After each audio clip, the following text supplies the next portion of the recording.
Good afternoon, everyone, and welcome. This is another fabulous Tuesday in the month of April. It's the 21st, and we are tuned in for another pricing webinar. These webinars are brought to you. I think I have a little bit of an echo. Hold on one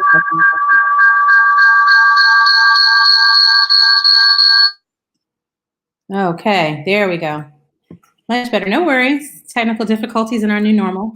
We'll start again. My name is Megan Ford with the Professional Pricing Society, and welcome everyone to today's pricing webinar.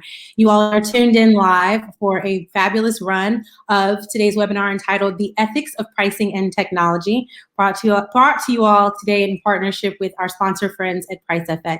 It's going to be a value-packed webinar. We're very excited about today's presentation. A quick reminder and a few opening notes before we get started. All of our attendees today will be on mute. This is just a pleasant reminder for some of you all that join us frequently. We host these every other week, or respectively now, but we try to host these presentations in order to provide more value to the pricing industry, the pricing community at large, and to bring you more thought leadership and expertise. But with that said, we want to respect the presenters. Everyone will be on mute, as I mentioned again, throughout the duration of the presentation. So to your right, as several of you all have already checked out, we have a chat feature. It is live and interactive. I'll be monitoring it quietly. So if you have a question or you have any commentary, you can talk amongst yourselves. I'll monitor the questions for the end when we have our Q&A. Or you can circumvent me and use the Ask a Question bar at the very bottom of your dashboard where it says Ask a Question, and simply type in your questions as your presenters are running through the presentation. We're more than welcome, we're open to all of your questions, and we want this to be an interactive event. But yeah, just let us know if you have any questions at all throughout the presentation. I'll be monitoring. Also, if you tune in late or if you miss any part of the presentation, all of the attendees will receive a playback link and a full copy of today's presentation deck within 2 full business days of the live run. Hello, everyone filing in. So I'll be repeating that again because people will continue to ask. If you share the link, so long as they register, they will also gain access to the replay, which is going to have the slide deck as well. So if you have any questions or any delay, reach out to membership at Pricing Society or Megan at Pricing Society, and we'll make sure you get that. But we already have your emails if you registered. I think that's about it. Oh, we've got fabulous new content at pricingsociety.com because this is sponsored in part by the Pricing Society. We are so excited about, even in the midst of the turbulent times. So let's just start there. We hope everybody's safe and well. But we're excited about new content. We tapped into new thought leadership and are running it up in the blog and on our webinars. This is another example. We're trying to pump out great content to support our community during these times. So that's what makes me excited, not the turbulent times. We're working very hard to provide support and valuable actionable steps to help out businesses during turbulent times. For more information, please visit pricingsociety.com and also check out the membership opportunities. We have exclusive opportunities for our members. Think I've rattled on enough. Let's just jump into today's presentation, titled The Ethics of Pricing and Technology. Again, this is in sponsorship with our sponsor friends at PriceFX. I want to tell you all a little bit about today's presenters. We have 2. First up is Mr. Gabriel Smith. Gabriel has over 20 years experience in quote to cash, CPQ, and price optimization. After attending UC Berkeley, he began his career on the CPQ team at Cisco, where he played a lead role in implementing and enhancing one of the first packaged CPQ software solutions and managed many of the channel initiative programs. He then worked for a first-generation price optimization software company in consulting, product management, and sales. In 2015, Gabriel began the U.S. entity for PriceFX and currently serves as their chief evangelist. He has worked with leading companies like Avery Dennison, 3M, CertainTeed, Emerson, IBM, Iron Mountain, Praxair, Seagate, Sonico, and more, helping them to turn pricing opportunities into realized profit. And we also have Mr. Ian Tidswell. Ian is an independent consultant focusing on B2B pricing with over 15 years of experience in pricing with deep experiences or focus in pricing strategy, price setting, commercial terms design, and price execution. Among other activities, he coaches Swiss startups and helps them improve their pricing. Previously, he was head of pricing for Syngenta and responsible for improving pricing processes and practices across the company. He He was also a pricing transformation leader with Medtronic and responsible for improving and harmonizing pricing processes. He holds a PhD in physics from Harvard University and based in Basel, Switzerland. Without further ado, I'm very excited to feature today's experts and thought leaders from PriceFX. I'm going to turn today's presentation over to Mr. Gabriel Smith. Hi, Gabe, can you hear me? Hi, yes, Megan, thank you so much. It's great to be here and to see everyone dialed in here from across the world. We've got Tokyo, Nigeria, Switzerland, Chicago, Massachusetts, California. So we've got quite the global audience here. It's great to be here. Thank you for the great introduction. So, and Ian, thanks for joining. Oh, thank you, Gabe. It's great to be here, and as you say, it's great to see. It's great to be here, and as you say, it's great to see. It's great to be here, and as you say, it's great to see. It's great to be here, and we got an echo.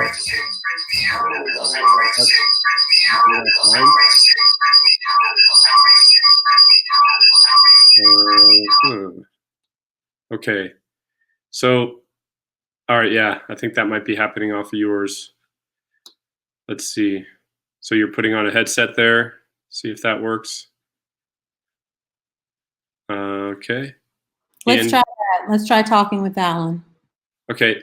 Yeah. So, Ian, I can't. You're still on mute, I think. Okay. Yeah. Let's try that. Let's try talking with Alan. No. Yeah. Ian. Somehow we're getting feedback off your line too much.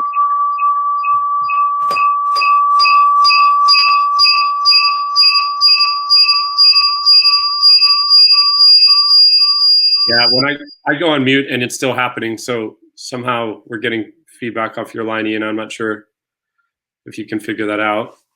So we'll try to.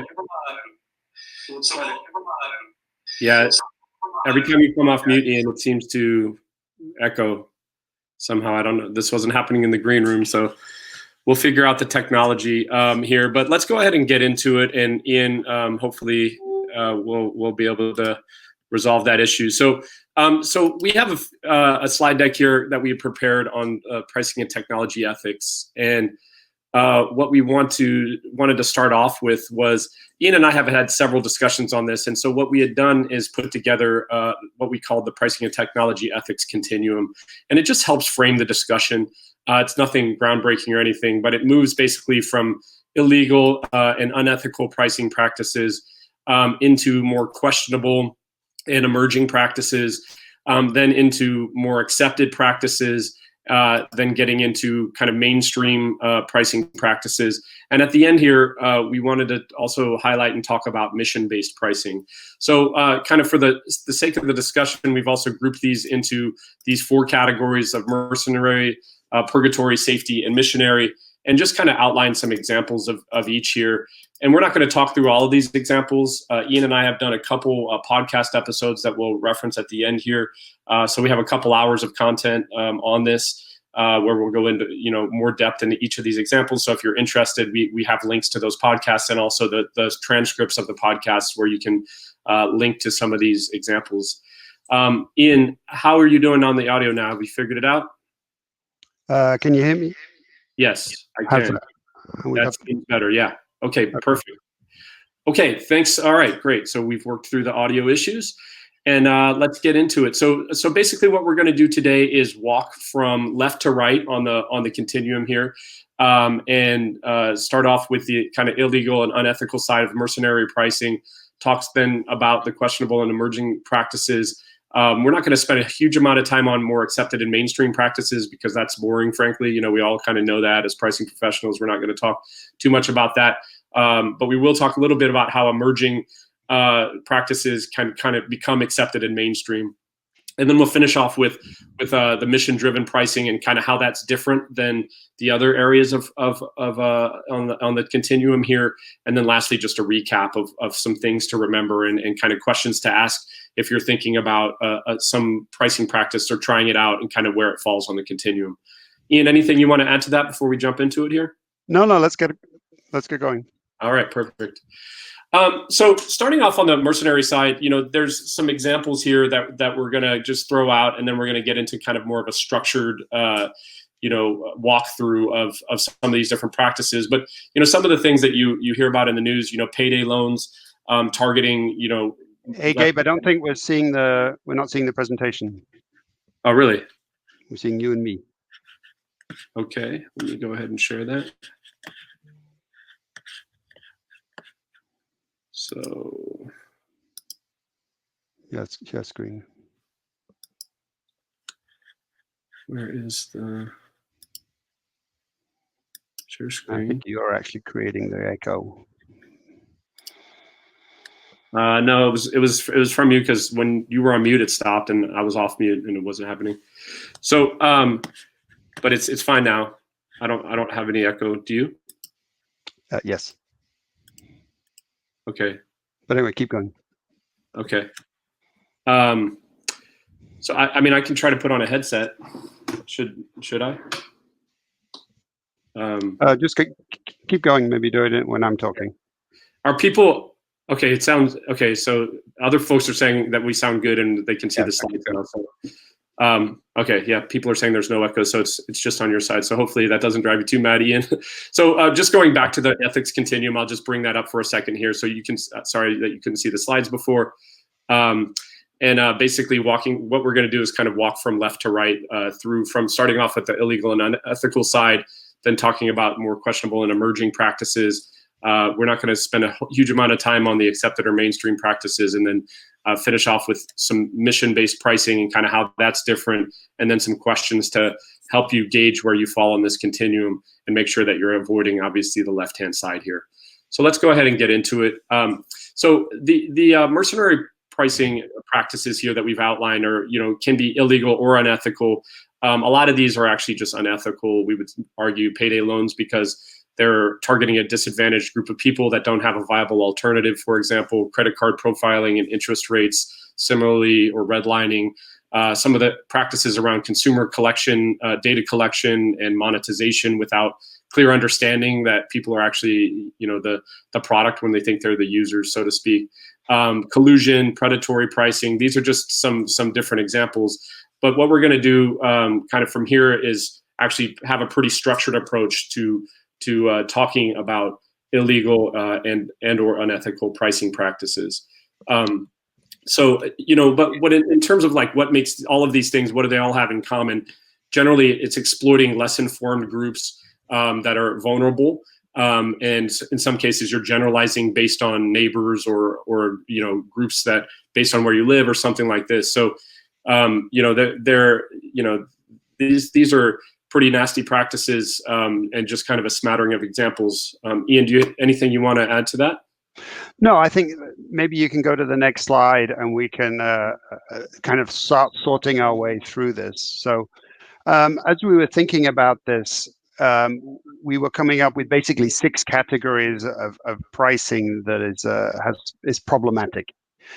So the first one is anti-competitive. Then we got price gouging when you have some kind of disruption. You've got price fixing, monopoly pricing when you've got a dominant position, and then pricing disinformation or not being very clear about everything, and finally price discrimination.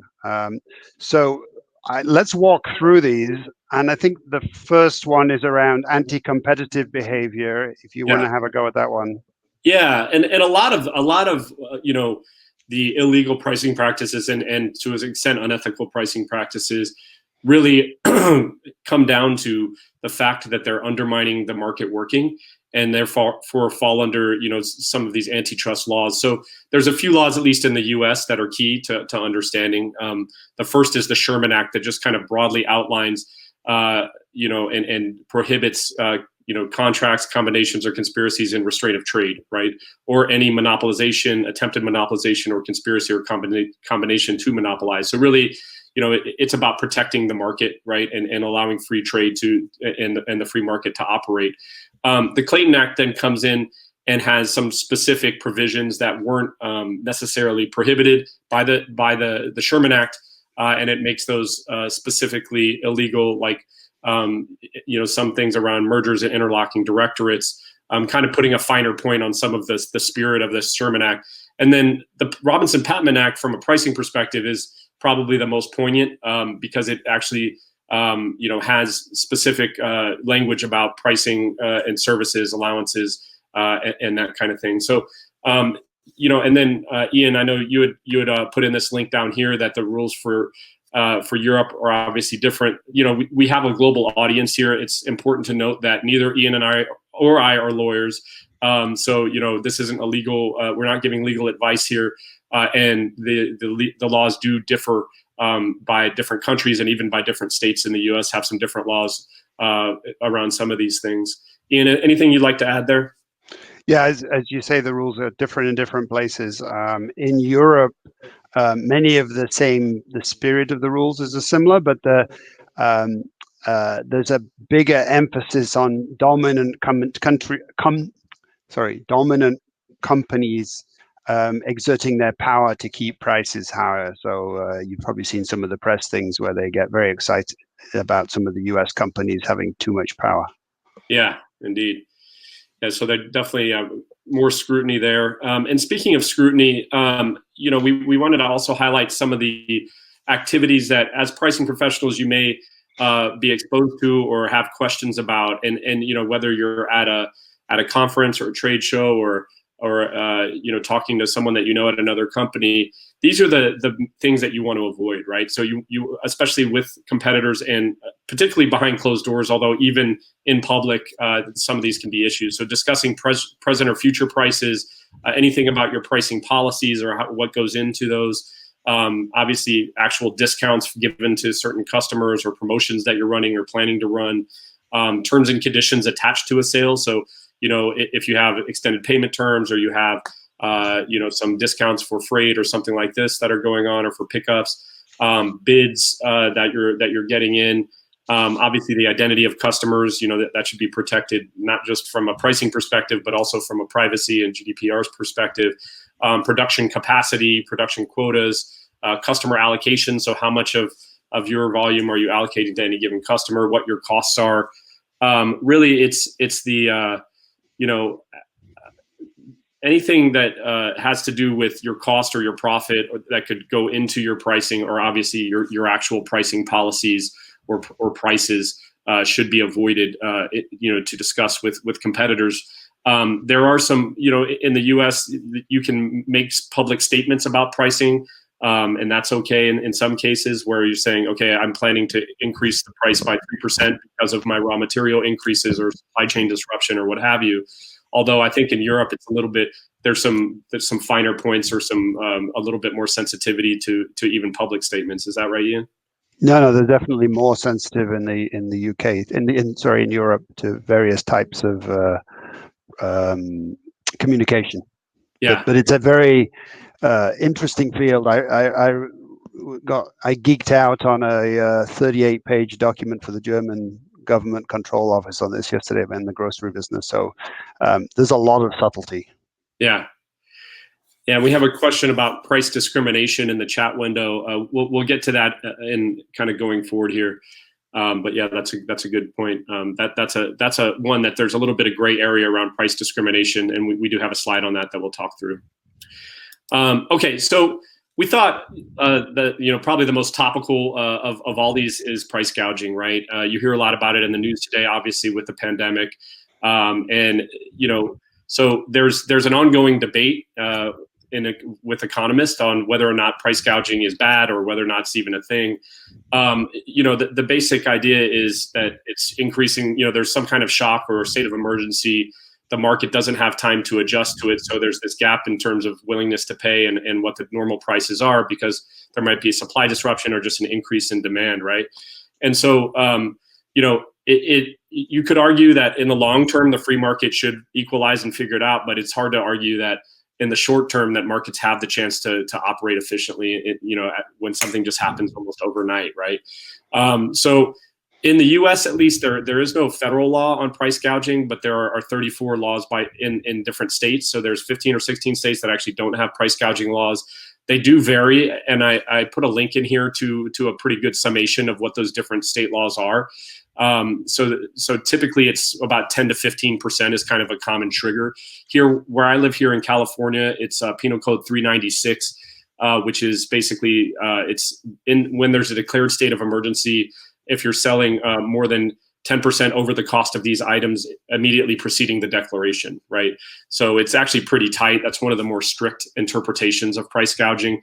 In other areas, it might be 15 or even 25%. And in some states, it doesn't actually, there are no numbers that are outlined. So, what I would say is if you're pricing, by state, you really have to understand, what those different things, those laws are. And that's why I put that link in there. But generally 10 to 15% is the most common. So if you look at a couple examples that we highlight here, though, obviously everyone's heard about and these are directly from Amazon and from a site called Camel that tracks Amazon prices.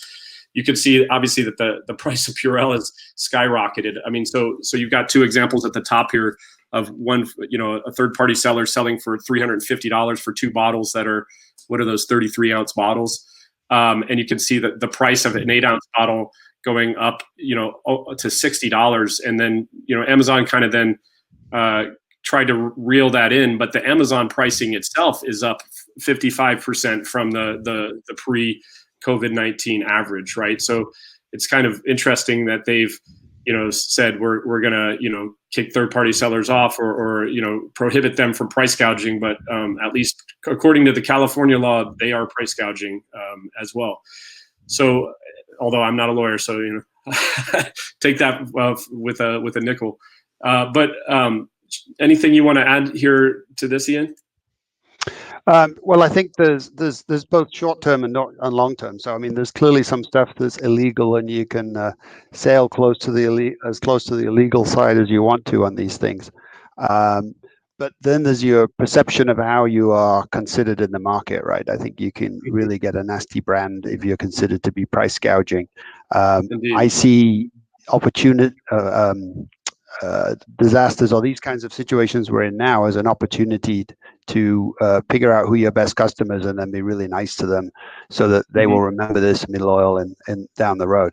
If you want to click the next thing on the slide, we put together a little checklist, right? So I think you're fairly safe on avoiding price gouging if customers have a viable alternative. If the product is not a necessity, if it's a necessity, then you're sailing closer to the wind. And thinking through which customers will be negatively impacted and what the societal impact of some of these things will be. I think both of our senses is that in the kind of situation we're in now, if you're hoarding, buying up and hoarding masks or hand sanitizers and then selling at a high price, it's hard to argue that you're making markets more efficient. So the markets can't react that fast anyway. So I think we're both in the scenario that you need to apply. The governments should be doing something to help get the right products to the right people, but you obviously need to be careful because you can have side effects with these things as well. Yeah, and long-term brand perception is important as well to consider. Even if you're sailing close to the wind, you may not want to, be perceived as, even if it's not technically price gouging, right? Like there was this experiment that Coca-Cola had talked about with regards to pricing in vending machines according to the heat right outside, and it was one of the first online discussions about price gouging, even though it wasn't technically price gouging, but it just felt kind of predatory or like it was taking advantage of people. And it's kind of funny because the psychological impacts here are important, and that brand perception one and being kind of labeled as that is something that you want to avoid, and that's why you've seen Amazon take the actions that they've taken, although quietly, actually kind of doing their own price. Yeah. No, I mean, the Coca-Cola doesn't pass the sniff test here because there was no, nobody needs to have a Diet Coke when the temperature gets above 80 degrees, right? So it doesn't pass the sniff test. That was more an execution issue and introducing some innovative pricing. Let me do the next one. Sure. There was somebody asked a question about predatory pricing, and so this is where a large company with a dominant market position uses its power to try and force someone out of the market. Often what happens is they will lower prices to drive out the company. When they're out, then they raise prices. And there was in a podcast we'll reference at the end that Gabe and we talk a bit in detail about Norwegian Airways flying from London to Auckland with a low price, and then British Airways, which had shown no interest in the Auckland market, all of a sudden decided that's where they needed to be. So they started flights, matched the prices, nobody made any money. Norwegian withdrew from the market, British Airways withdrew from the market. And so while the residents of Auckland and London made a good, had some nice price deals to London for a summer, basically at the end of the day, they managed to keep flights to the Bay Area high and didn't get in trouble for it. So you can argue whether that's a failure or a success, but that's the way it works. So predatory pricing, generally needs market leadership, and it's done in a way that leads to less competition in the long run, and clearly illegal in Europe. And I guess you have another example from and then and in some markets in Europe in particular, it's illegal to sell below cost. So you've got to actually be careful with that. And sometimes there are reasons to sell below cost. So that can right. So create in some the U.S., distortions. it's not, but yeah, in France and Spain, for example, it is illegal. And the example that that I had done some research around was actually bromine, where there was this cartel of bromine producing companies in Germany that had kept the price of bromine at a price of about, I think it was 49 cents per pound. And Dow actually had a technology advantage and can produce profitably and distribute for about 36 cents a pound. And so what the cartel attempted to do was to sell below cost and undermine the cost advantage player.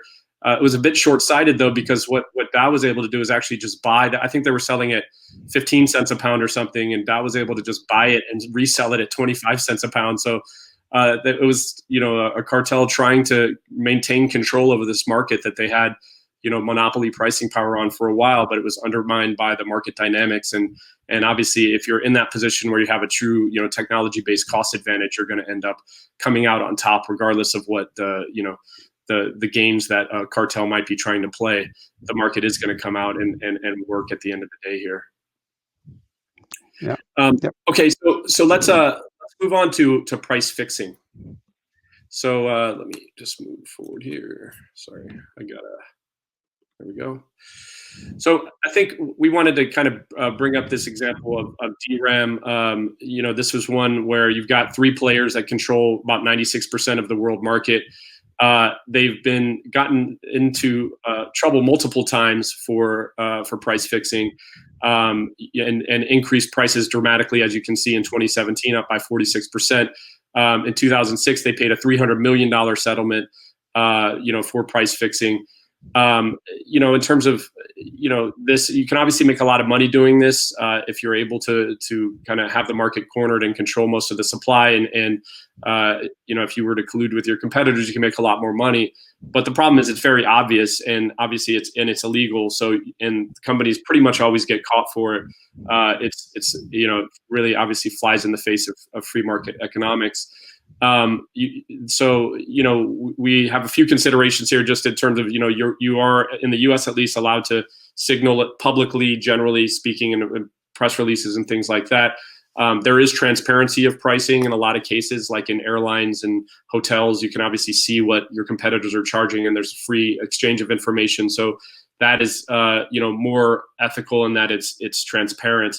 And then obviously there are government-based cartels like OPEC that can, fix prices and try to control pricing. Although there's been some pretty horrific. They've not had a good week at that. Yeah, they haven't had a good week with the negative price per barrel of oil. So there's some market dynamics that still play, like whether it's emerging producers like Russia and the United States not playing nice, or now what's happening where they just don't have the capacity to store it and they don't have the demand for it. So there's only so much that you can do, even when you do have the ability to act as a cartel, right? So it usually ends up badly, right? Either but because of legal action, or because you don't have the hold on the market that you thought, or there's an emerging threat that ends up reverting back to the market economics. I think it always ends up badly, and people go to jail for this. So, I mean, of all the no-nos, this is probably the top of the list. Yeah. If you want to go to the next slide. Yeah, this is also known as like what we would think of as horizontal price fixing across, across multiple brands for a similar product in a category, right? But we also want to talk about vertical price fixing. Why don't you take us through that? Yeah, so vertical price fixing is where you align your prices with your distributors that are downstream from you. And so this is where there is a clear difference in the rules between the US and Europe. So in the US, in all places, it's okay to have a recommended retail price. So you can recommend but not coerce a price downstream through your distribution network. In the US, you can have a minimum advertised price. That's illegal in Europe. You can have agreed maximum prices, but not minimum prices. And digital commerce makes this very tricky.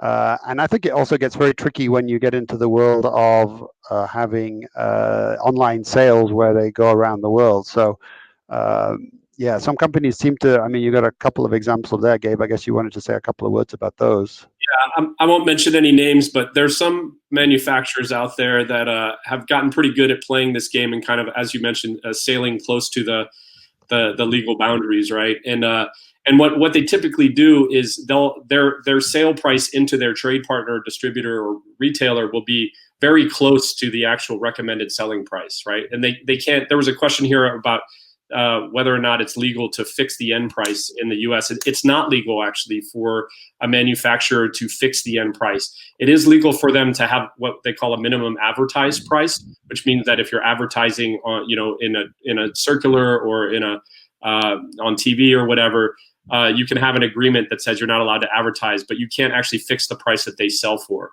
But what the manufacturers that are good at doing this, what they do is that they sell at such a slim margin, and then they have some incentive programs that are basically like rebates that incentivize certain behaviors, right? And so they're monitoring minimum advertised price, they're monitoring other behaviors they're trying to incentivize, and a lot of the profit comes in based on those incentives. And again, it's something that I'm sure these companies are investing a lot in terms of talking to lawyers and making sure they're doing the right things.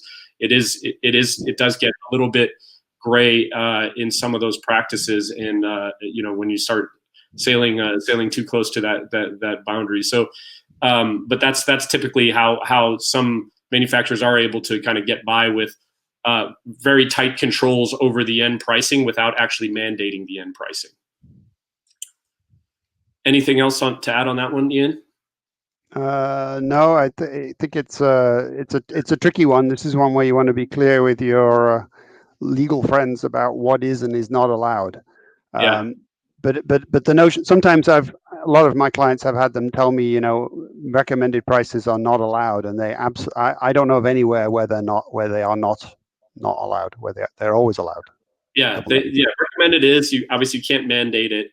And the whole thing that we were pointing out about minimum advertised pricing is it's legal in the U.S., not in Europe.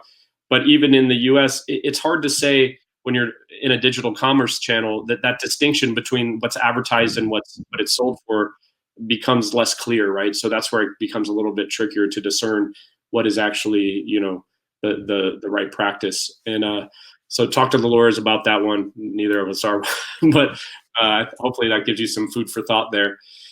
So moving on to monopoly pricing is this is an example, and it's a famous one, of the EpiPen, right? The U.S. market for epinephrine is almost $1 billion, it's about 750 million. For a long time, the EpiPen, which is is it Mylar or Mylan? Mylar. I think there might be a typo there, but they basically had a hold on this market with like 90% market share. They got sued by the U.S. government for overcharging, and they had to pay out about $465 million in 2017, and they introduced a generic version under their same, a different brand under the same manufacturer in 2018. And you can see so the orange line is the EpiPen pricing. You can see it just going up and up and up over time. And then you can see here the generic version that they introduced in blue.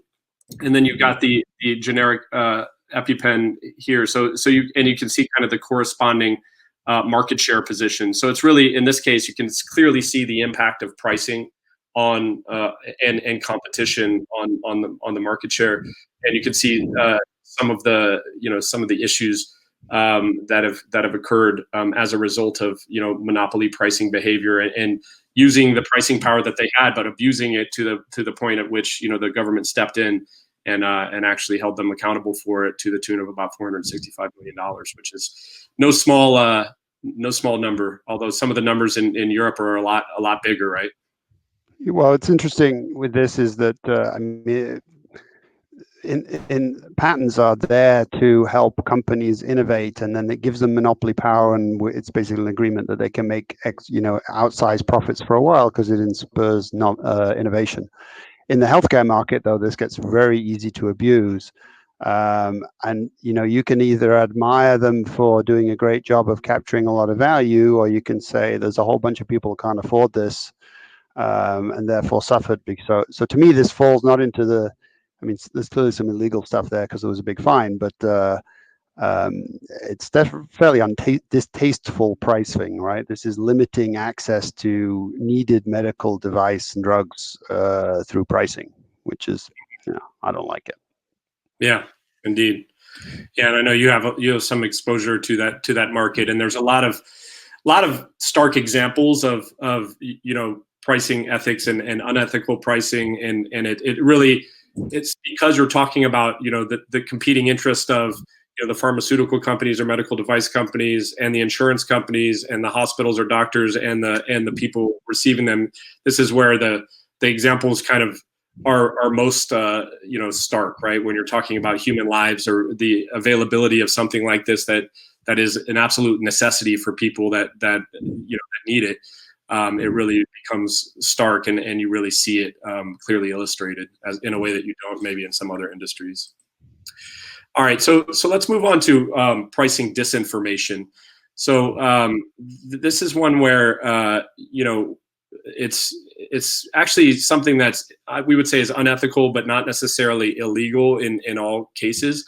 Some of there's been some statements made by some governing bodies recently about credit card fees and hotel fees, that they are looking into it more, but there hasn't been a lot of action on this. So we kind of highlighted this example. Both of us travel a fair amount. If you look on hotels.com, for example, and you look at a set of hotels, like if you just type in hotels in Las Vegas, when the list comes up, it'll show something like this. So it shows Caesars Palace, $99. And then when you click on choose room, so that's where you're comparing all of the vendors, all the potential hotel vendors, and you're kind of making potentially going into a purchasing decision. But then when you click on that choose room button, what you see is that $99 quickly turns into $163, right? And so they're putting $64 in fees on top of of this, and it's taxes and fees, and then the resort fee, the infamous resort fee that's becoming more and more common. So this is clearly bundling these services that can't be unbundled, and presenting information in a way that's leading to a pricing decision that is where you're selecting a potential vendor, and then you're hit with this after the fact. I would say this is pretty clearly unethical. Would you agree with that, Ian? Yeah, I would. At least in this case, you were aware of the charges before you push the button and make the final charge, final payment, and commit yourself. My friends at Ryanair here in Europe have renowned for unbundling and charging for everything. And it's hard to navigate. And frankly, they end up taking advantage of people who are unfamiliar with the rules and don't travel so much. So you get charged for everything, to the point where there was a song called Cheap Flights. We'll put it in the speaker notes, but it's actually quite amusing about getting frustrated about the fees and the charges that all add up on top. So, Yeah. but Ryanair's reputation has suffered because of this. So they're still pretty popular, but I'd say the average frequent traveler avoids them like the plague, because is just they've built themselves a reputation. So I think there's a classic case of many cases you can get away with this, but do you really want to, right? You can short-term win and long-term loss, I think, is the way these things can work. Yeah, I flew on a similar airline in Italy, and I think they charged me something like 30 or 40 euros to print out my, I didn't have a printer because I was staying at an Airbnb place, and they charged me something like 30 or 40 euros just to print out my ticket at the airport. I'm like, really, guys? Yeah. On like a 60 euro ticket, right? So to me, that's taking advantage, but All right, so we had a question on price discrimination. And so This one is an interesting one, right? You could almost say that one person's value pricing is another person's price discrimination in a way, right? And so what our point here is that you really have to be careful about this. There are some things that are okay to use. It's really about how you're doing your segmentation, and that's the best practice to make sure that one, you understand what's driving willingness to pay. Two, you understand what's legal and what's not, or what's ethical and what's not here. There are many ways to discriminate pricing that are legal. Coupons, senior discounts at movies, early bird discounts. All these are commonly practiced and accepted. So we kind of put in this traffic light indicator here to talk about some of the kind of things that are okay, like, for example, the size of the customer, how much do they purchase with you, or what their purchase patterns are. You can use that data to incentivize or promote or offer discounts. The end use application and the customer's industry. So if you're selling something like polyethylene, you might have someone that's using it to make gloves, latex gloves. You might have someone else that's using it to make an artificial heart. Those are going to have different willingness to pay, and there might be certain attributes of those products that you can also differentiate on based on, those things like the time of day or the locations, right? So surge pricing, is kind of an example of that. That's generally okay, but day part pricing is becoming something that more restaurants are looking into, or running promotions. Like if you go into Starbucks in the morning, they'll print out something that says if you come back and at 2 p.m. you can get a half price, Frappuccino or whatever it is, right? So things like that. And obviously understanding willingness to pay as it exists in the data, as long as you avoid some of these, yellow and red flags here with regards to the attributes that you're using. You can indeed differentiate based on them. Do you want to take us, Ian, through maybe some of the yellow and red areas here?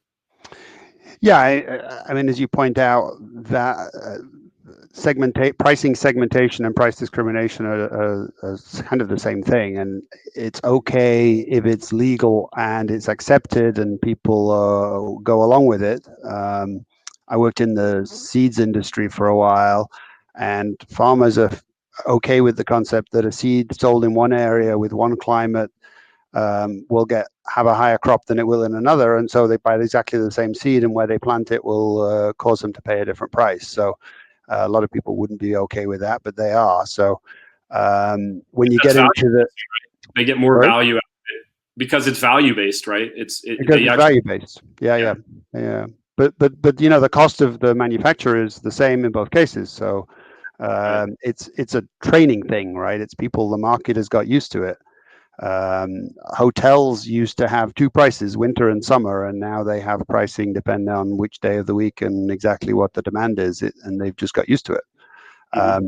So when you get into this middle category, right, this is things like gender is interesting when you get to female products and male products, hair care and this kind of stuff, and there's quite a bit of chatter.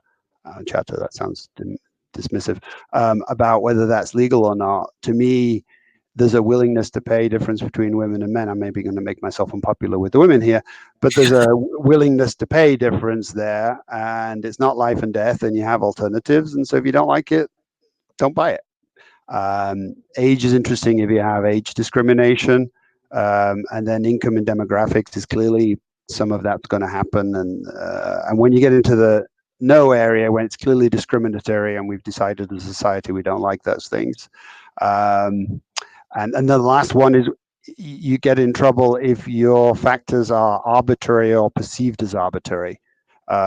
So I've worked with clients who started their pricing project because their customers were unhappy about the fact that the pricing didn't seem to rely on any differences between who the customers are. So that's a big signal that you need to get your pricing house in order so that you're doing things in a well-motivated way. Yeah, I mean, and it comes out, I'd say that is generally true for most pricing practices, right? If you have a good rationale behind it, you're being transparent, and it's understandable and it makes sense to people, they're much more willing to accept it. than if you can't do that, right? We just had a question come in about using big data, and does that increase discrimination? And I'm actually going to address that here on the next slide. So, but that's a kind of a case in point where, you know, the more sophisticated you get with pricing, and the more kind of cutting edge or you know, bleeding edge you are with regards to the use of technology, the more that you have to be careful about avoiding these areas and making sure that what the algorithms are doing is not, you know, institutionalizing some of these things or using the data that's existed, you know, in the past where there may have been some discrimination happening that was illegal or unethical. So you really have to tightly manage that, and I think transparency is key in doing that. So let's move to the next one, which is kind of talking about emerging pricing practices. Some of the kind of, you know, things that we're seeing and we're going to talk more about is obviously dynamic pricing. You know, it's emerging in some industries. It's more accepted in others now. So I would say it's mainstream and you know, in ticketing, right? In hospitality, it's, you know, for event ticketing now, it's becoming very common. You know, Ticketmaster will charge different prices depending on when you come in, or for sporting events or concerts or things like that. We have a company, a customer called Ticket Corner in Switzerland that's dynamic pricing ski tickets online, and you know, that's been very successful for them. Surge and day part pricing, obviously, you know, surge pricing you know, for Uber and Lyft is where it started becoming kind of, you know, a commonly used term. But the idea of, you know, having different prices by different parts of the day, depending on how busy certain things are, is also something that's been done for a long time. Like if you think about matinee, you know, you go to a movie in the daytime, there's a price for a matinee, there's another price during prime time. And then, like we said, there's discounts in some cases if you're a senior or a student and things like that. I think this concept of restaurant tickets or these prepaid reservations, where our U.S. headquarters is in Chicago, you're seeing these higher end restaurants that have always struggled with no-shows, basically guaranteeing that someone's going to show up or at least pay the same price. Because they're actually prepaying, so it's like having a ticket. And car subscriptions is another one that's kind of emerging. So yeah, to go back to the earlier point, you know, algorithms can easily result in illegal and unethical pricing if they're not managed well. So this is something where you do need to have, you know, I think using big data and using AI and machine learning and pricing is becoming more and more common across different industries. Having the transparency understanding of what those algorithms are doing and how they're using that data, and setting some guardrails into them is part of the way that you can avoid this from happening. But the more sophisticated that you get and the more that you let the machines make decisions, the more careful that you have to be about what that data is and what the biases that might exist in it are. So it's something that, you know, we when we're developing these types of things, we always feel like it's really got to be a combination of the insight of the management team, you know, our pricing scientists coming together with the you know, the algorithms to, you know, outline, you know, what we see in the data, what we want to keep doing based on what we see, what we might not want to keep doing, things that we want to do in the future that we haven't done in the past, and vice versa.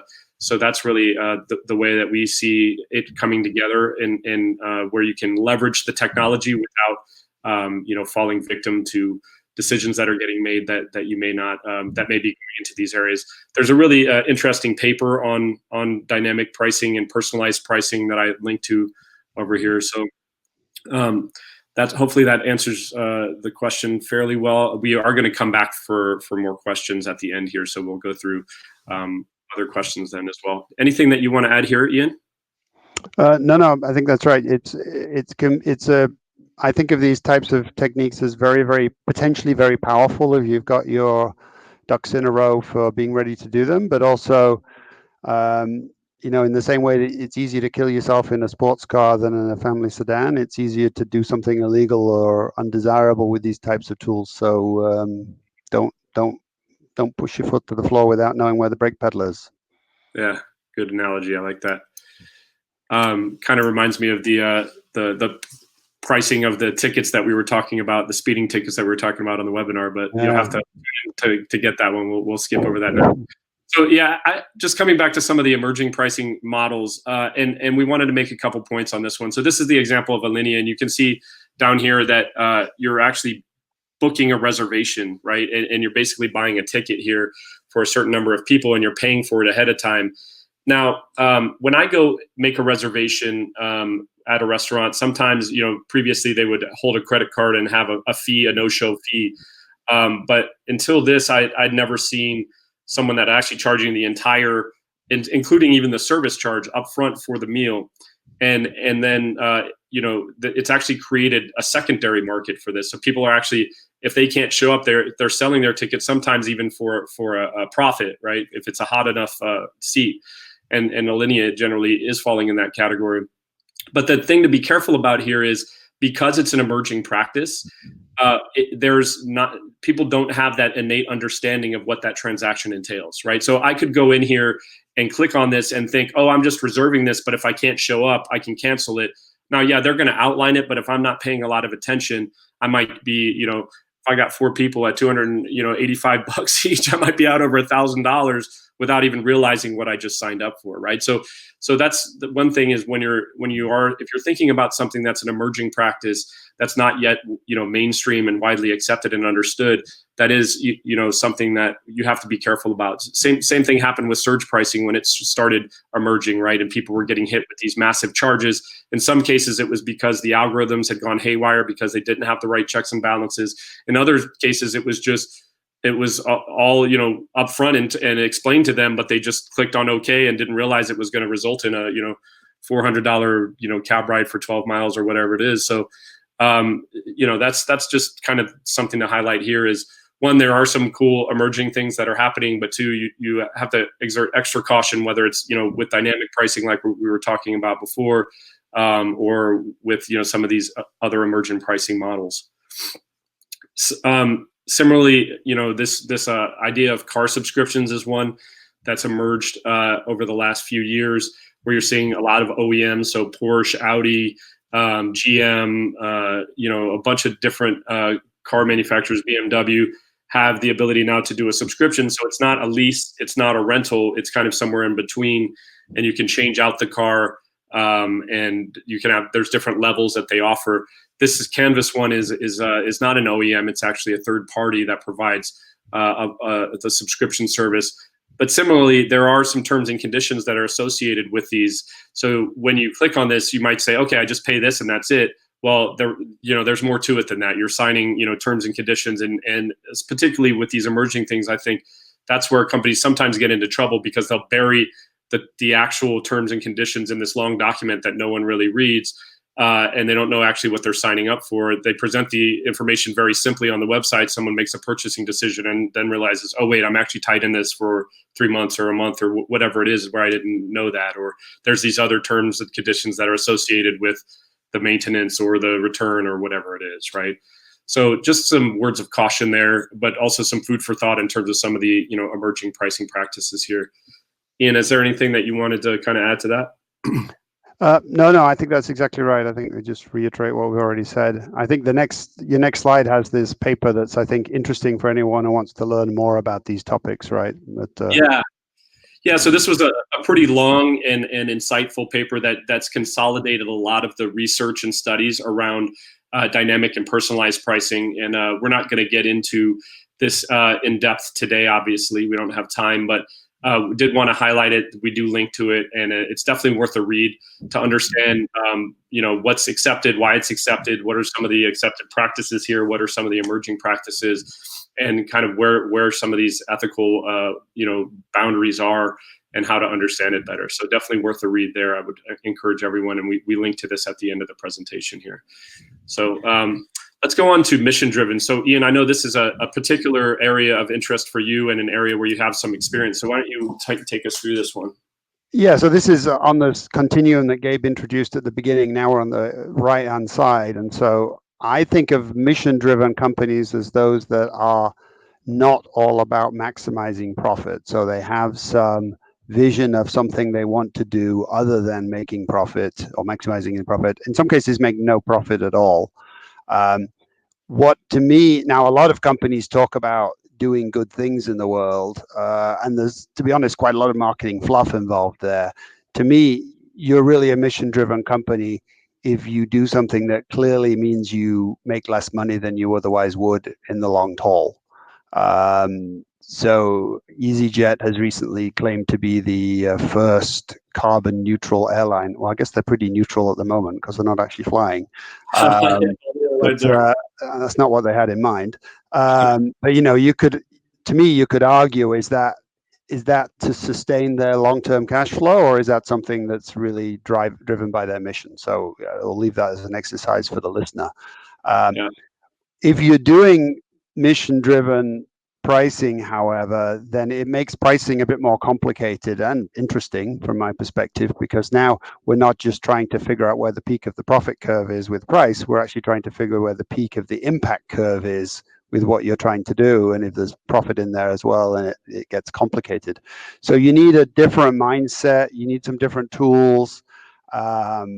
It's an area that I'm very interested in trying to explore a bit more and figure out because my sense is that while there's a lot of talk about caring capitalism and the like, conscious capitalism, these things are not very well thought through, and pricing needs to be a big part of where we think about these things. But at least it's a good conversation as opposed to trying not do harm on the ethical side. Yeah, for sure. And I think I think there's definitely some interesting things to explore there, and it's an area where hopefully there will be more research. And one of the areas I find interesting is that the value perception of the product can be influenced by the mission, right? So your customer's perception of your product is actually influenced by what that mission is. So when you look at like Tom's, for example, this is a picture on the right that was taken by a consumer right after buying a pair of Tom's, outlining it all very nicely and posting it on Instagram, right? And luckily allowed the free usage to use it. But that kind of behavior and that kind of identification with the brand is part of what they're doing here, right? And you could argue that starts getting into the marketing side of things a little bit, right? But clearly Tom's was founded with this idea of a mission to give a pair of shoes away for every pair of shoes that they sell. I guess the question that we've discussed, Ian, would be is that the right model, or is giving a pair of shoes away for every 2 pairs actually the right one, because it would mean that more people would buy the shoes and they would be able to give more shoes away, right? So that's really the kind of trade-offs that to give a real world example that you have to think about is, one, what is that the impact on the value perception? So when I'm looking at a pair of Toms versus a pair of Pumas, there's a different level of, I'm not just looking at the design and the comfort and the durability and things like that. I'm also looking at does this make me feel good when I buy it, right? And there's value to that, right? But the question is, what is the value? And then the other question is, how much does what's the right price to charge to further my impact, right, or further my mission, as you mentioned before? So and then we just have some examples here of not for profits are generally mission driven, and then for profits companies like Tom's or Grounds and Hounds, which does coffee and donates a large portion of their proceeds towards no-kill animal shelters. Frost Methane is one that a startup that I've been talking with a bit about. They actually do methane sequestration and have sell carbon credits as a result. There's more and more of these companies that are trying, and I think millennials in general are aligned with this idea of conscious capitalism and sustainability. And there's indices and firms that are doing research and scoring around this, and I think it's becoming more and more easy to move towards mission-based pricing or mission-based companies as a result of that. And I think that's encouraging in general. So you don't have to make as many trade-offs as what you might have had to do 10 years ago now, because people actually want to purchase products from sustainable companies. People want to invest in sustainable companies, and long-term, the idea is that those will, benefit not only society, but it'll benefit the shareholders as well. So, but it's this idea of like looking at it more broadly and considering all the stakeholders and not just the shareholders that kind of defines, sustainability and conscious capitalism. All right, so some key takeaways, and then we'll get into questions and answers. So we wanted to kind of outline just a few questions that you can ask yourself if you want to know, if it's legal, if it's ethical, and if it's mission-based. So why don't I take I'll take the ethical. You want to take the legal one first, Ian, and the mission-based one, and I'll do the second one here. Well, I think the legal is pretty simple. Don't do illegal stuff. And it's complicated. The rules are complicated, and then you need lawyers who have the right mindset, which is there's things that you just do not do, and there are things where you are taking a chance on it, and it's probably, maybe it's technically illegal, but they're practically not going to do anything about it. Mm-hmm.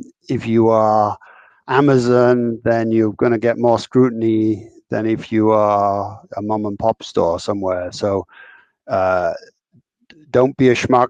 Don't do illegal stuff, and ask a lawyer about it. There you go. Is that a sufficiently non-legal answer? That's good. Yeah.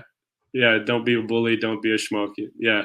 And then in terms of ethical, one, like we alluded to earlier, is there a good rationale behind your pricing? And that's actually even beyond, what's ethical, is when you're thinking about how it's going to impact your brand and your company, you need to have good rationale, good transparency. You also want to ask yourself, are there viable alternatives out there in the market? And if so, what are those, and how am I comparing to those? If there's not, you're going to be, potentially veering more into the unethical side of things. Are you creating losers that have nowhere to turn? So a lot of this comes down to the winners and losers. Even if societally you say that the impact is positive, if there's a disadvantaged group that's suffering as a result of it, and they have no viable alternatives, then that's a problem, right? And that's something that you need to be considering and hopefully avoiding. And are you reducing competition, or are you hindering the free market from working in any way? Or are you relying on incomplete or missing information or misleading people, right? So are you having people make decisions based on either lack of information or disinformation, right? Those are the things to obviously avoid here. And then on the mission side, do you want to take us through that, Ian? Yeah, well, mission value is about basically saying profit is not everything. We want to do something to make the world a better place, whatever your mission is. And it's a willingness to give up some profit for that. So how do we align our pricing with the mission? Lewis answered a question from Manu on that on the side there, and I think that's exactly right. And this is an area where I personally am very interested and think there's a lot of good thinking yet to be done, because it's not that clear.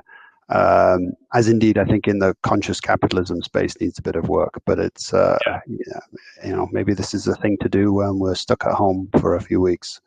Yeah. Great. So that wraps up our kind of presentation here. And what we wanted to do was just open it up for questions and answers now. We have quite a few that have come in. We tried to address a few of them as we saw them, but there's some others that we haven't gotten to. So why don't we open it up there? And Megan, do you want to kind of walk us through that? Yes, before we begin, I wanted to make sure that we reviewed some closing notes and thank both of our presenters very much. Thank you both to Gabe and Ian for an incredible job. You all did a value-based discussion. We're at 1:04, so we're going to open up to Q&A with a few quick reminders before we start. Well, really 3. Please visit please visit pricingsociety.com for more information about our resources, service offerings, exclusive membership, and of course, continued education via our online pricing courses. We have a wealth of knowledge and resources for the pricing community and business development at large. And now is the time to take advantage of online trainings and learnings. Secondly, for more information about our upcoming webinars, which we're now hosting more frequently than ever, again, we ask you to get on our Pricing Share email list or visit pricingsociety.com and follow us on social platforms to find out more information. For this particular webinar, as all of our others, every single registrant will gain access to the full replay and the presentation deck. So if you have any questions about that, please check your email within 2 full business days after today's closing at the live run. So if you don't get it by the end of the week, just reach out to us at pricingsociety.com and we'll make sure that we'll slide that into your inbox. And we can still have this live chat going on. It's interactive, as you all know. You can continue to ask questions. And Keita, I believe I just answered that question. Everyone will have an access to the replay and the slide deck within 2 full business days of the recording. No worries. If you don't have it in your inbox by Friday, close of business, please contact the Professional Pricing Society.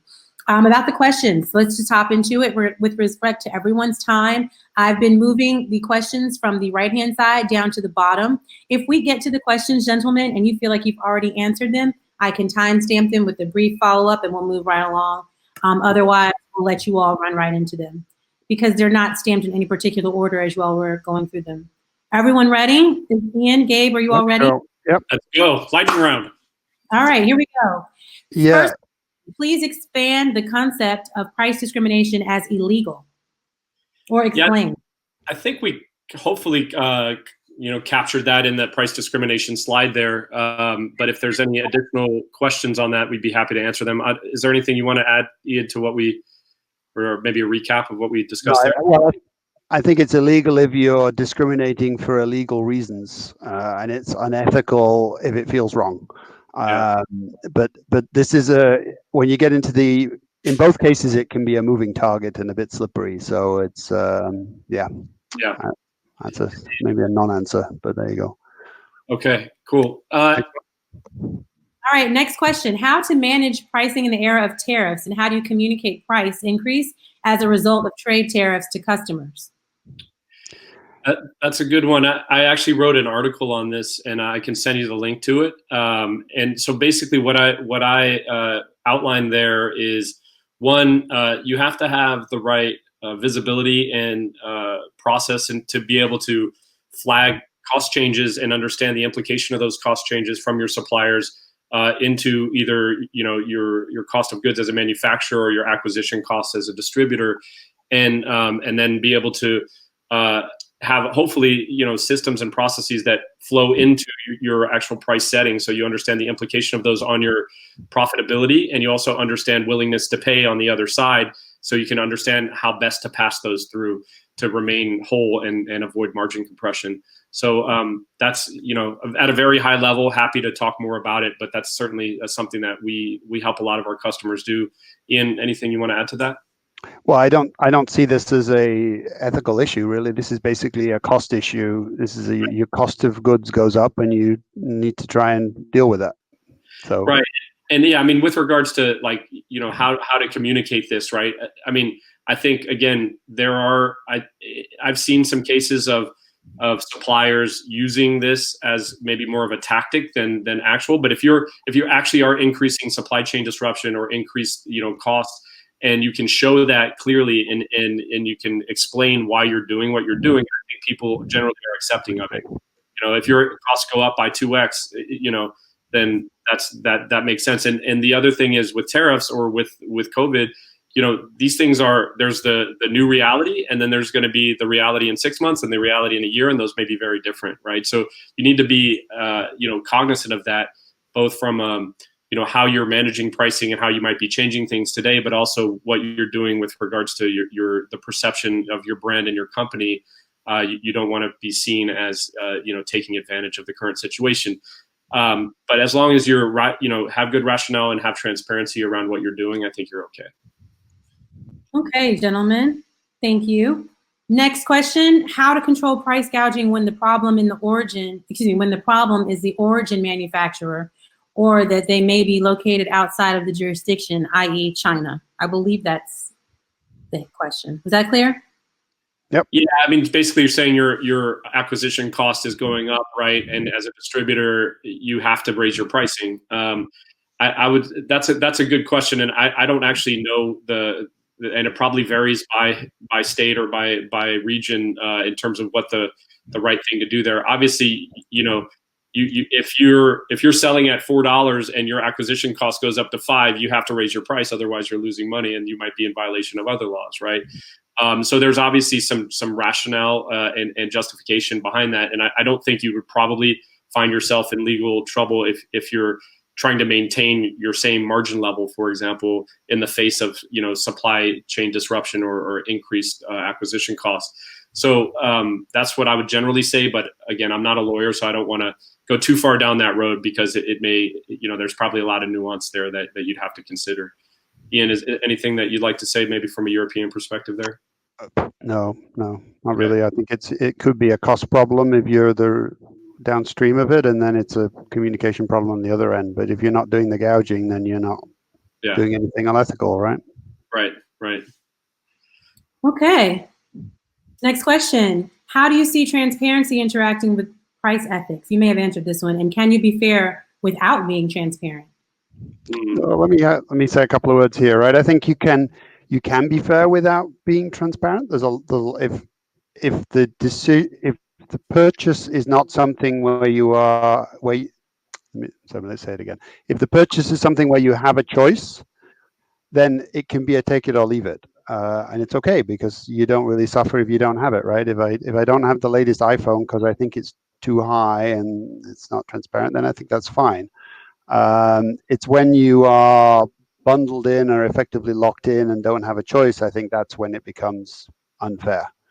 So the Ryanair flight where all of a sudden you realize you need to pay the fee to use the toilet, that doesn't actually exist. But I would argue that is not fair if you don't know that's the way it works. Yeah. Thank you. Oh, did you have something else? I'm sorry, Gabe. Oh no, I was just saying they're probably working on the disinfecting seat charges right now as we speak. I think they're trying to fix their ways. I think they got a bad reputation. They're trying to fix it. Yeah. We've already talked about these next two. What about predatory prices? Could alternative energy producers demand the oil producers? I don't know what this means. Yeah, I don't really follow this question, right? I mean, if in the energy space right now, it's the other direction. Demand is down, supply is high, and so prices are dropping. Now, there's a question about what that says for our carbon footprint, right? And it's going to wean us back onto hydrocarbons when in fact we're trying to get off them. But I don't think it's a pricing question. Yeah. Okay.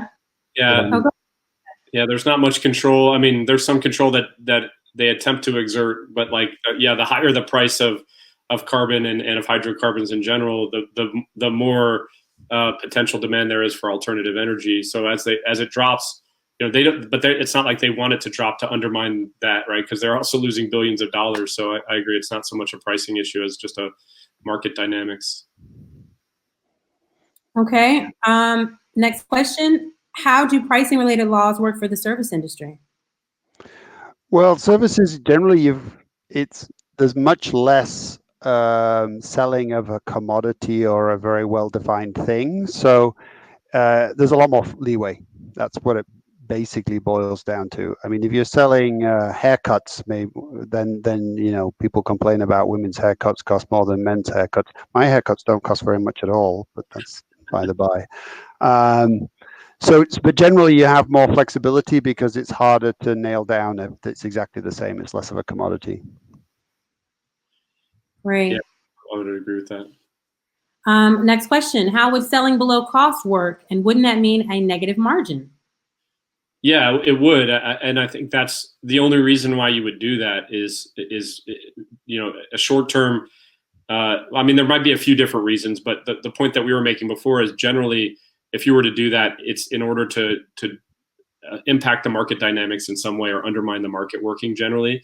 If you're losing money, the reason why you'd be doing that is to try to drive a competitor out of business, for example, in the example that the couple examples that we gave. And so it's not viable long term, right? There might be nonprofit companies. I don't think there's many companies whose mission is to lose money, right? So that's kind of what it's short-term loss for long-term gain, right? That's why it's done. So and I mean, in some cases, companies do that to acquire new customers or to get into new markets, but it's and so you can do it and not have it be predatory. There's this idea of penetration pricing versus skim pricing, and that whole and I'm not going to get into all that, but there could be good reasons to do it that aren't necessarily predatory, but they're all short term. So that's right. That's right. In Europe anyway. It's considered predatory if you're trying to ultimately result in a market with less competition. So if you're trying to drive people out of the market, then it's predatory. Otherwise, it's fine. Yeah. And good. It should do. Yeah. All right, our next question is, how would you handle a situation where a company held prices for the past couple of years, but now needs to increase, or parentheses, have planned an increase prior to COVID-19? It's maybe a little specific. Yeah, that's tough. Yeah, for sure. Yeah, I mean, I think it depends a bit on what you're selling. So if there's lots of alternatives out there, then it turns into a commercial question, not an ethical question. So how do you just get it into the market, and will the market accept it and sustain it? If you are selling something that is directly related to the pandemic, then I think you're very high risk of being considered unfair, whether you are or not, right? And perception becomes reality at some point in these things. Yeah, I would say though, if there's good rationale behind it, right, and you can be transparent, as we've talked about before, and you can point out the fact, hey, we haven't increased prices in X number of years. We had planned this increase before, and here's why: because our costs have gone up by 12%, and meanwhile you've held your prices steady. That's good reasoning. That's good rationale. That's transparent, and it should be received better than if you just push it through without that kind of reasoning. So hopefully, that gives you some insight and some ideas. Yeah, that's right. Justifying why you're increasing the price is very important. And people are much more willing to accept some explanations than others. So our costs have gone up is considered a good reason. We wanted to make more profit is considered a bad reason. There's also in the past where I've looked at that, there you might consider some alternatives that you can offer your customers that are advantageous to you that aren't seen as a price increase, right? So can you, for example, get them to pay annually, or maybe have reduce their extended payment terms in some way, or to help with your cash flow? Or are there other things that you can do to reduce your cost to serve or cost of sales that aren't necessarily seen as a price increase, but actually are an advantage to your business? So you're kind of seeing, like, you can come in and say, well, we had planned this price increase, but in the spirit of partnership, I can offer these alternatives. Are any of these more acceptable as opposed to this? So that's a way that you can kind of partner with your customers and help them through these times that are trying really for everyone, except in a handful of industries. Okay, thank you. I'm going to go down. I got distracted. Here we go. Does increasing the use of big data increase the risk of illegal price discrimination by not taking into account red flag cases? I believe Ian already spoke to this. Yeah, I think we answered that one. Yeah. Yep. Okay. And then the other question, follow-up, which U.S. statute in particular talks about this?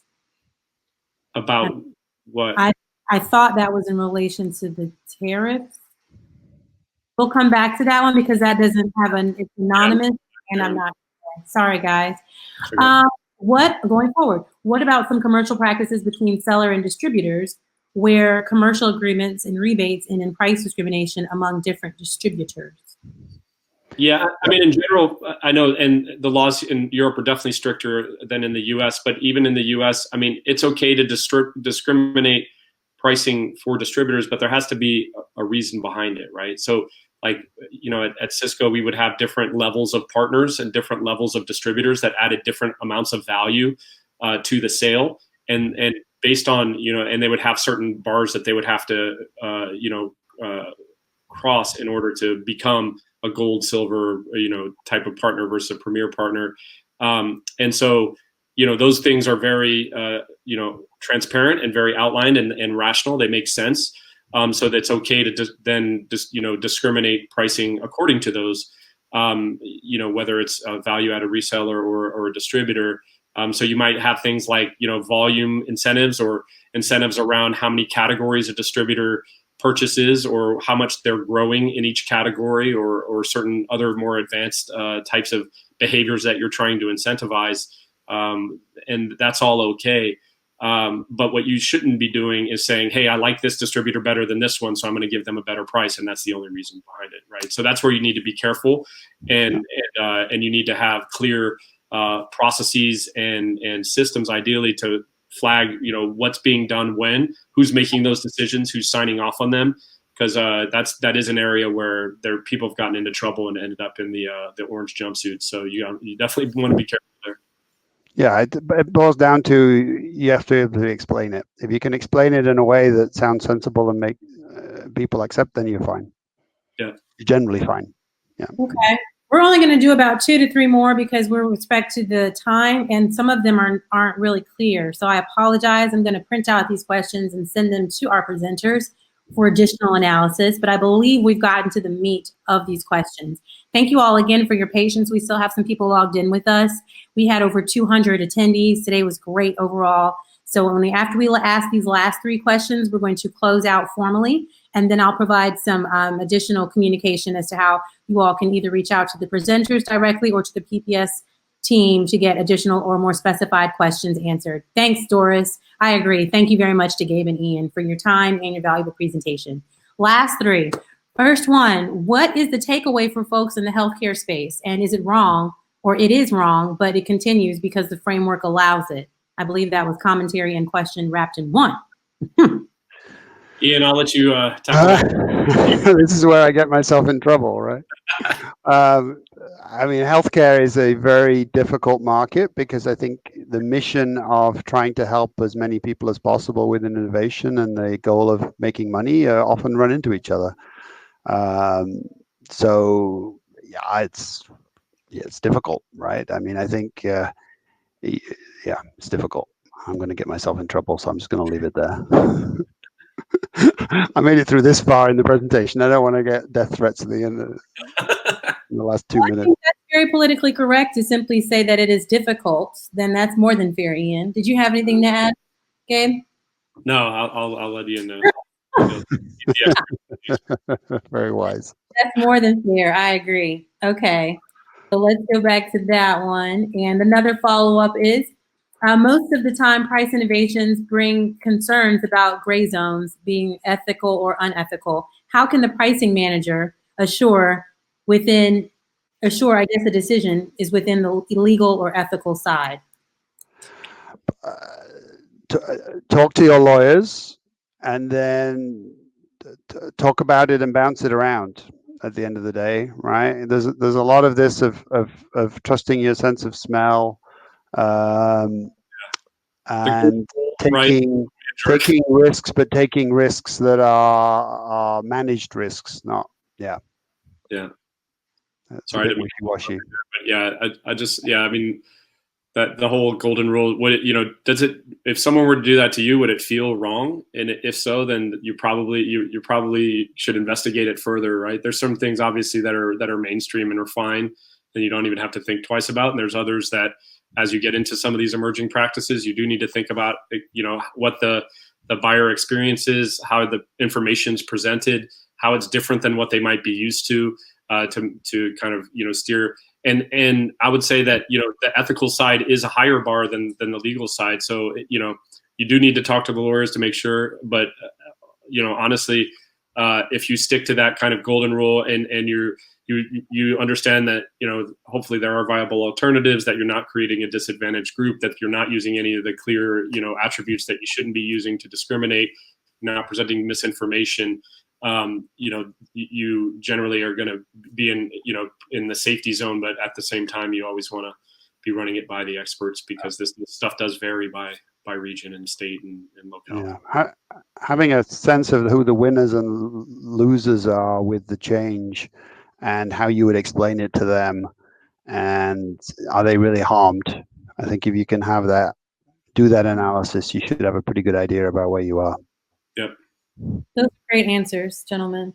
Our last and final question with respect to everyone's time. Thank you again. Follow up on pricingsociety.com and check your emails. I'm going to have to repeat that one more time, and it will be in your inbox no later than Friday, everyone. Friday. Last question, gentlemen, and thank you again for your time. What are your thoughts on price scraping regards to competitors, and then in parentheses, visible web pricing, in order to use it in the pricing strategy? I think it's fine. It's to me, it's a competitive pricing strategy. It's not really value pricing. It's not cost plus. It's competitive pricing strategy. On the whole, I mean, you can end some interesting effects, right? If you don't do it well, you can end up in a funny place. So it's a tool. It should be used as a tool. It's not inherently unethical. That's my sense. Yeah, I mean, we have a lot of customers that are using competitive data in the industries like, B2C industries, but even in some B2B where there is some more transparency around pricing out there. And we don't actually collect the data ourselves. There is a bit of a cat and mouse game, and I think there are a little bit of some challenging ethical dilemmas that you might get into in trying to collect that data, and that's one of the reasons why we stay away from it personally or at PriceFX. But we do have a lot of customers that use it, and I think insofar as it's gathered in an ethical manner, obviously using it as in a market-based or a competitive-based pricing strategy is pretty much par for the course in a lot of different categories, especially in B2C, but even more so in B2B is emerging, where there's more data that's coming out, there's more digital commerce being done, and there's more places to get that type of data and feed it into your price setting strategies and tactics. Okay, thank you all very much. Again, can't express our thanks and gratitude enough.